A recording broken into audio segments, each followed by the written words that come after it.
Welcome to Read Your Comics. Today, I'm looking at the 1986 zine by Jim Rugg.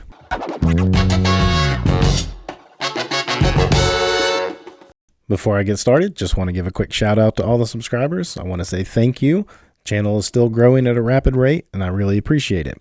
If you're new to the channel, be sure to hit like and subscribe so you can get more of this cool comic content. So I got this in the mail yesterday, as of this recording, but I haven't had a chance to really look through it yet. So I thought, you know what, I'll just open it up and kind of record a video as I'm looking through it for the first time. Sort of the first time. If you're not familiar with Jim Rugg, he's part of the dynamic duo of YouTube comic content in Cartoonist Kayfabe. And this is a zine he put out, and he had a recent sale on his website, and I just got it in.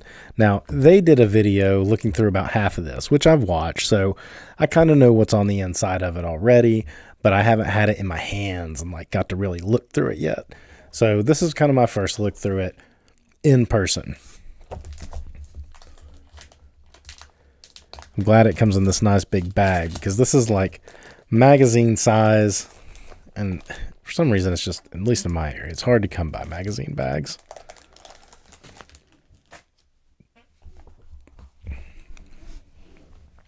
First of all, I want to say I love this cover. I have a graphic design background myself, and so this really appeals to me, seeing the different font styles and stuff, and the way he's used them in different sizes to really make some of them pop and wrap around. I think this pattern is pretty awesome, and it would make like a cool all over print like shirt or something. I don't really know which one is my favorite. This is very 80s to me, this like kind of digital style. And so is this kind of glitchy look up here. Really makes me think of, really more like late 80s kind of stuff, but all of these fonts really bring a little bit of nostalgia out. So I'm about the same age as Jim Rugg, and as he was saying, he wasn't really reading comics in 1986, and neither was I for the most part. I had bought a few comics between 85 and 86, but it wasn't really until like 87, like late 87, 88-ish, that I became like a collector of comics and like really following books month to month. So this, I just barely missed all of this. And I find it pretty incredible what I was just on the outside of. And I do think of like 85, 86, 85 I think of as like Crisis, and then Secret Wars and so forth. And then all of that is springing out into this 86 explosion too of just, I think of like DC as far as the big ones, like really kind of pushing the boundaries of what comics could be. And then you had kind of the wrap up of the indie explosion and the cream really rising to the top in that. Pretty cool opening spread right here, kind of like a inside book paper, different covers of some of the big hits of 86. Electro Assassin stands out, of course. Dark Knight Returns, and also the Man of Steel Superman, the John Byrne reboot. Pretty interesting to think that those were going on at the same time, which makes sense because it was after Crisis. So you have Superman being rebooted. Now, this isn't necessarily a reboot of Batman, but of course, Batman Year One was happening shortly after this wrapped up. So you got that reboot too. But even another Frank Miller book wrapping up over here in Born Again. Watchmen hitting big. You got the Punisher Zek series, Barry Windsor Smith X-Men. What else is going on here? All kinds of stuff. Robotech. Pretty neat to just kind of flip through this. Flaming Carrot. I want more Flaming Carrot. I just have a couple. Love and Rockets is a blind spot for me in my comic reading that I'm kind of ashamed to admit. It's definitely one of those ones that probably every comic reader should get into, and I just haven't made time for it, and I really need to. Maybe I'll make that a 2024 goal. I like how he used a contents page from, I think it was a comics journal, and it's number 86. Pretty clever.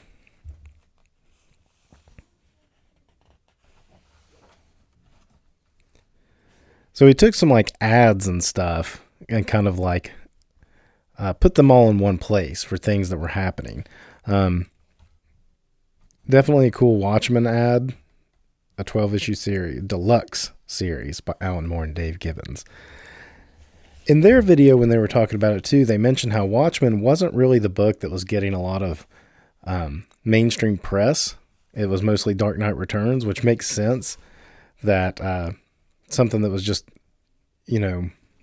not featuring a known pop culture icon wasn't getting it. But now we look back on Watchmen and think how influential it was, not just in 1986, but even to this day. Well, here's an ad for year one. A 4-issue, or a special 4-part story by Frank Miller and Dave Mazzucchelli.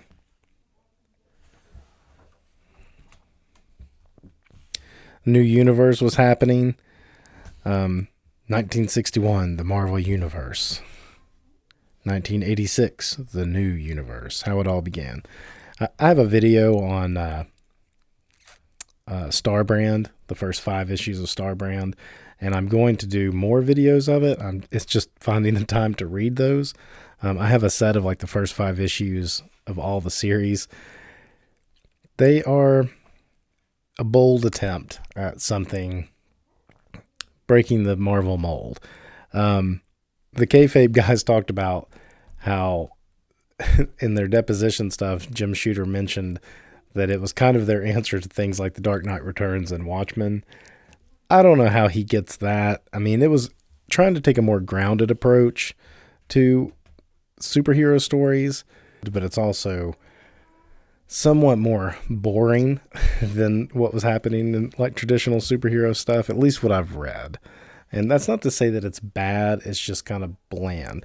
Now, when Jim Shooter takes over Valiant, and what he does at Valiant is a different story as far as like a interwoven, tight continuity universe that still has some good like just superhero action.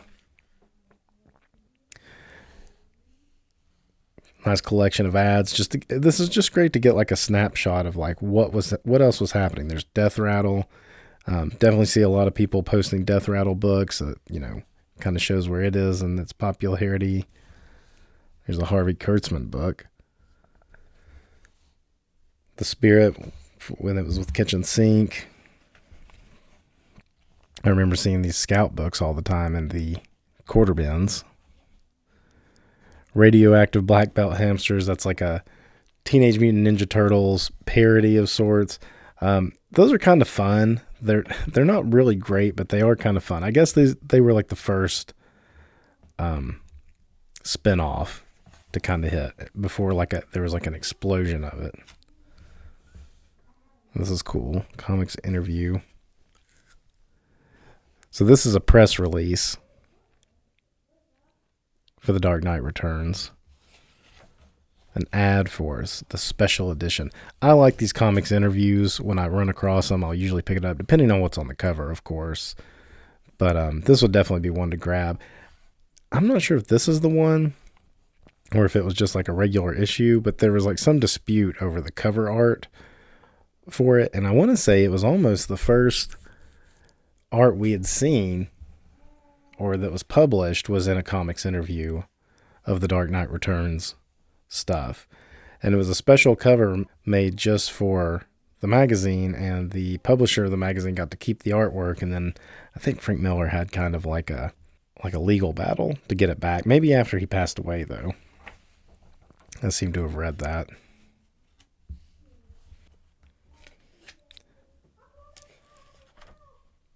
There's another ad for the Harvey Kurtzman book. I'm not familiar with that book. That'll be one to keep an eye out for. Got some Dave Stevens covers here. That's all great stuff. More Death Rattle. That looks like Xenozoic Tales. Yep, Xenozoic preview.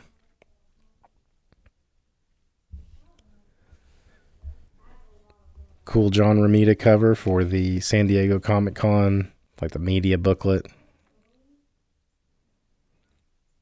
I feel like I've seen somebody post that before. colorized for the cover. I could be wrong.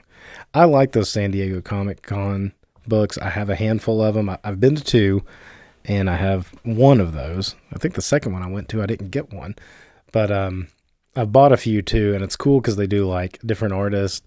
A lot of times it's like lesser known artists even will do all kinds of like pinups for whatever the theme of the convention is. Those are cool to have. Wonder what this is. Heidi Goes to the Kirby's. Interesting. I'll have to look that up or read more on that.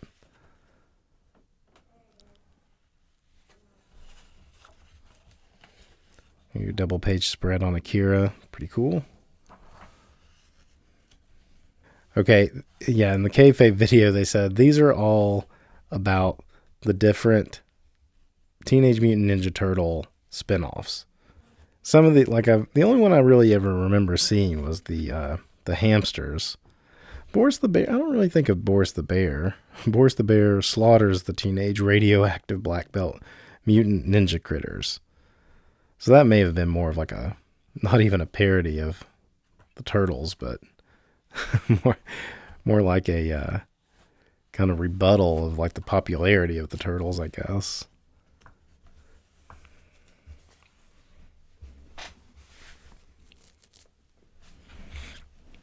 I'm unfamiliar with this or this.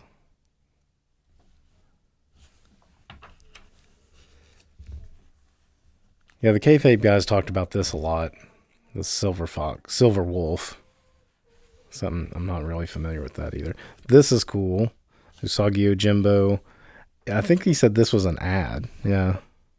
6-issue sub to Critters for $9. It's almost like Usagi, little kid Usagi. And what little Usagi I've read, there are stories when he is young and training. But this almost looks like he's in his adult clothes.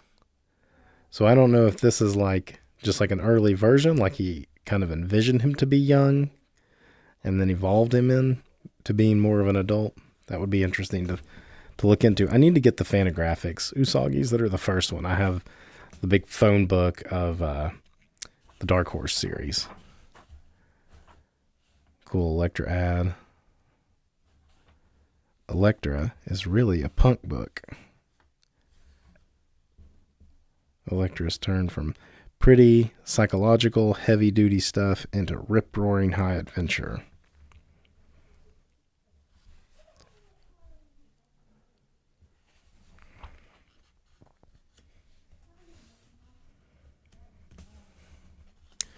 Well, Charles Burns. I was actually looking at a book yesterday that had an Altoids ad by Charles Burns from 2003. And I looked it up, and apparently he did like a whole campaign. And I think some of them may have been animated for TV as well.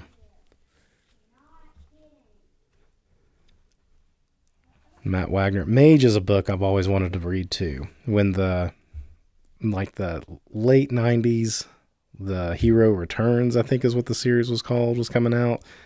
That was something, I was working at a comic shop at the time, and that's what a lot of the older folks would come in and get that in their sub, and they'd be, oh, you've got to read this, and I never did because I was always so far behind on it, and I never run across these single issues really, so that's something I should try to get a hold of, a collected edition, and read those.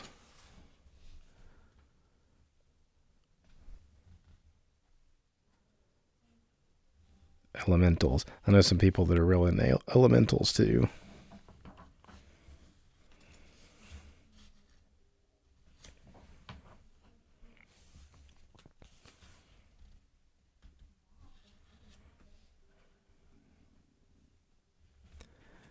I like these montages of different covers at Reagan's Raiders. I have seen that in quarter boxes before. I actually kind of like that stuff of like former president's book. I saw an LBJ one from the 60s that I almost bought the other day, and I should have. If it's still at the shop when I go back, I may just go ahead and pick that one up.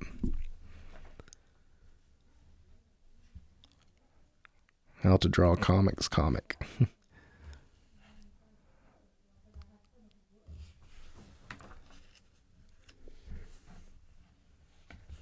Sylvester Stallone comic. Oh, Rocky. Yeah, the Rocky G.I. Joe figure that never happened. So instead we got the Balboa, who was a Cobra guy. Hasbro forces Marvel to recall G.I. Joe issue. Print retraction.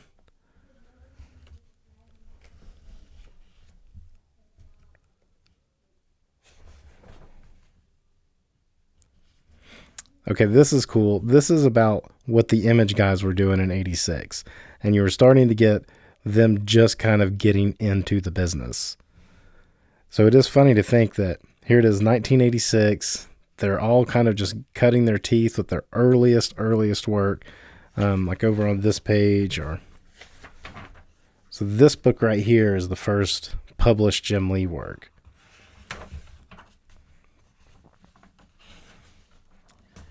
And then here you've got, I guess he pulled this as an ad from something, and like look, that Youngblood logo is exactly what he uses later on. Now these characters look quite a bit different. He definitely morphed them more into his X-Force mold. It's funny, it's like these are crude, but almost better than what he actually does to some degree. Everybody's not grimacing.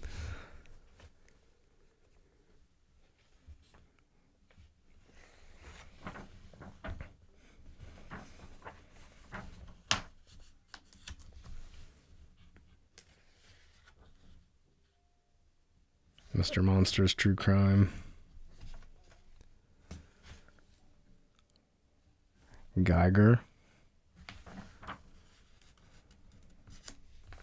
Lone Wolf and Cub coming to First Comics. So another series that I have read like the first two American comics from First before, but another one that I'd like to finish out the series. And I always remember these in the late 80s when I first got into a comic shop and running across them, and the covers were always striking to me. And they were mostly Frank Miller, which I didn't know at the time. But definitely is, that stands out in my mind as those Lone Wolf and Cub series from First Comics. Legends Reborn, Frank Miller's Dark Knight, and John Byrne's Man of Steel. It is weird to just think, I've never really thought about them coming out in the same year. Rebooting Superman, and I like John Byrne's Superman, his version of Superman. I've heard criticism of it in recent years, and then George Perez's Wonder Woman. But all this makes sense because it was after Crisis and DC was rebooting everything. But to get Frank Miller on Batman, John Byrne on Superman, George Perez on Wonder Woman, that's your big three, and you got three of the biggest creators of the time. You got Mouse.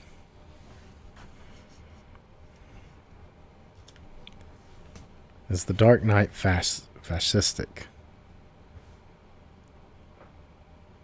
This will be an interesting one to read. Do you get the whole article or just this one little part?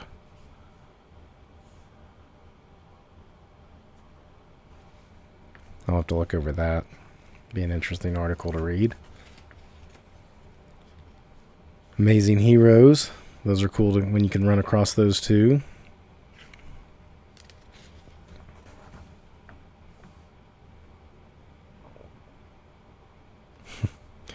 Kirby. Marvel Comics gave him a raw deal. Nobody gives him a raw deal. Oh, a letter from Will Eisner. Oh, I've read this before, this letter from Will Eisner. That's funny. Who did that? Dave Johnson. That's pretty funny. It's like such like an 80s style movie poster, action movie poster. Here's Reagan's Raiders again. Oh, Don Rosa. So, I don't know. Did Don Rosa take over the Ducks in 86?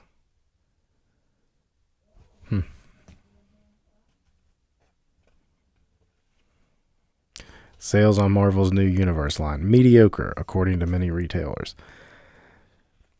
The covers are bland. The covers are not interesting for the most part. I know I'm not selling it, but watch my video on Star Brand. You'll see I'm like, these covers are not exactly winners. I could, I try to put myself in the mind of a person buying comics in that time. Not that the stories are awful, but the covers are bland. Ad for Turtles number 8 with Cerebus. It's pretty cool. I like Leo's helmet, his Thor helmet. This is a cool image. I've seen this before. It's cool just seeing like these ads. So a new color graphic novel. So First Comics was doing color versions of the first few issues in 86. So that's, I think they came out in 84. So within 2 years they were doing recolored reprints, which was kind of unheard of. I mean, reprints, Marvel and DC did some reprints, but like trade paperbacks and stuff were not a huge thing at the time. Marvel sold to New World Pictures for 40 and 50 million. Sold for a little bit more than that to Disney.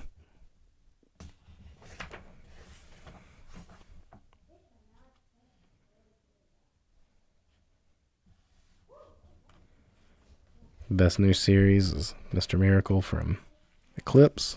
Those EC collections. Were those from Gladstone, I wonder? Oh, yeah. You know, Jim Rugg would love something like this, a process thing. How to print and publish your own comic magazine.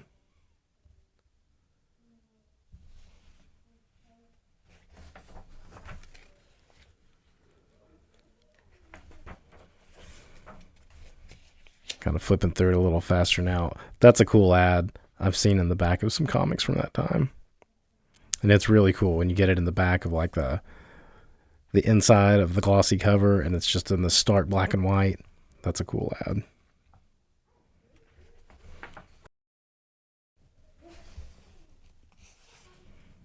It's a neat looking Punisher. A little cartoony, but still pretty neat looking.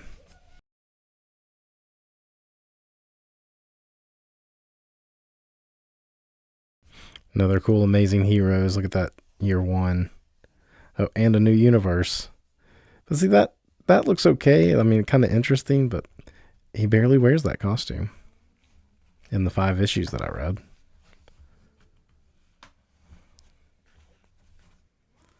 Cool page of all the logos of the different small press company. Well, even DC and Marvel are on there, but you see the Marvel one, how it's evolved into the Marvel logo that we see today. That's pretty close to it.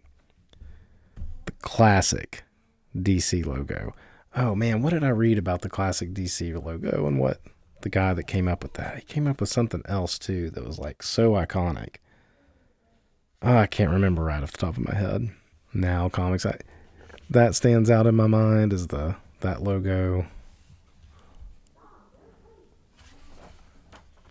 And wrap it up with some more covers. Marvel Age with Stan Lee on the cover. Pretty cool one. It's a cool Hulk cover. I like that one.